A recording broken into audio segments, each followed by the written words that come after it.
அனைவருக்கும் வணக்கம். இன்னைக்கு நம்ம பார்க்க போற பதிவு டிசம்பர் 25ஆம் தேதி வியாழக்கிழமை குபேர சஷ்டி வர இருக்கு. அன்னைக்கு முருகப்பெருமானுக்கு உகந்த திதி என்றால் அது சஷ்டி திதி தான். அன்று பலரும் முருகப்பெருமானை நினைத்து விரதம் இருப்பார்கள்.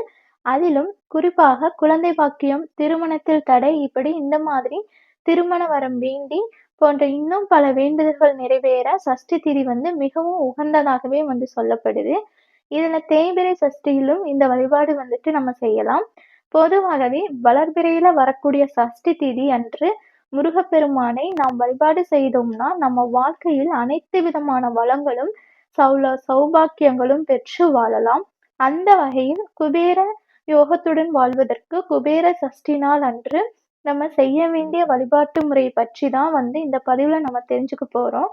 பதிவை ஸ்கிப் பண்ணாம கடைசி வரைக்கும் முழுமையாக பாருங்க. இப்பதான் நம் சேனலுக்கு வரீங்கன்னா மறக்காம சப்ஸ்கிரைப் பண்ணி உங்க ஃப்ரெண்ட்ஸுக்கும் தேவைப்பட்ட ஷேர் செய்து விடுங்க. இப்ப வாங்க பதிவுக்குள்ள போகலாம்.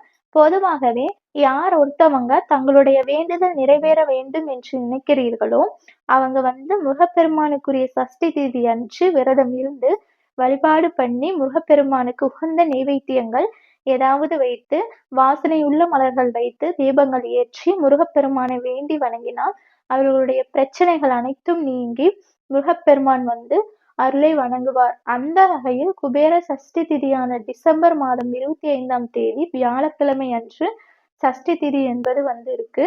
வியாழக்கிழமை என்பது குபேர பகவானுக்கும் குரு பகவானுக்கும் உகந்த ஒரு கிழமையாக இருக்குங்க. முருகப்பெருமானே நமக்கு குருவாக அருள் பாலிப்பார் என்று பலரும் சொல்லி நம்ம கேள்விப்பட்டிருப்போம். அந்த வகையில வியாழக்கிழமை வரக்கூடிய சஷ்டி திதி என்பது நம்முடைய வாழ்க்கையில் பலவிதமான நன்மைகளை உண்டாக்கும் என்றே சொல்லலாம்.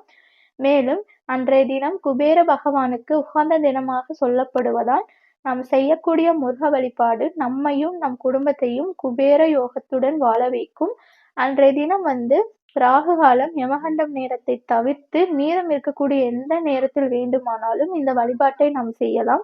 இதற்காக நாம் அருகில் இருக்கக்கூடிய முருகன் கோவிலுக்கு செல்ல வேண்டும். அதாவது எந்த நேரத்தில் சஷ்டி திதிக்குரிய அபிஷேகம் நடக்கிறது என்பதை நம்ம தெரிந்து கொண்டு அந்த நேரத்திற்கு முருகன் கோவிலுக்கு சென்று அபிஷேகத்திற்கு உண்டான பொருட்களை வாங்கி நம்ம தரணும்.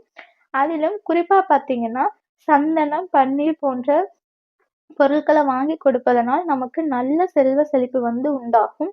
இது மட்டும் இல்லாமல் முருகப்பெருமானுக்கு வெட்டிவேர் மாலையை வாங்கி தந்து வழிபாடு செய்தோம்னா நமக்கு குபேரருக்கு நிகரான யோகம் உண்டாகும் என்றும் சொல்லப்படுது.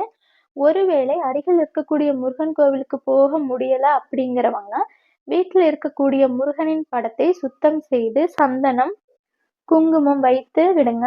அதுக்கப்புறமா 6 என்ற எண்ணிக்கையில் சந்தனம், குங்குமம் வைக்கணும். பிறகு வெட்டி வேரை வாங்கி நம்மளே நம்முடைய கைப்பட மாலையாக கட்டி முருகப்பெருமானின் படத்திற்கு போட்டு முருகப்பெருமானுக்குரிய கவசங்களில் ஏதாவது ஒன்றை, அதாவது கந்த சஷ்டி கவசம், கந்தகுரு கவசம், வேர்மார்கள், கந்தர் அனுபூதி, இவற்றில் ஒன்றை நம்ம பாராயணம் செய்து முருகப்பெருமானை முழு மனதோடு வழிபாடு செய்தோம்னா அந்த கந்த கடவுளான முருகப்பெருமானின் அருளால் குபேர யோகம் உண்டாகும்.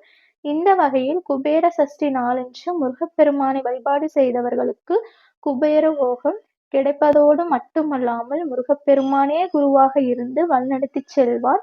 இந்த பதிவானது பிடிச்சிருந்தால் சப்ஸ்கிரைப் பண்ணி தொடர்ந்து இணைந்திருங்கள். நன்றி, வணக்கம்.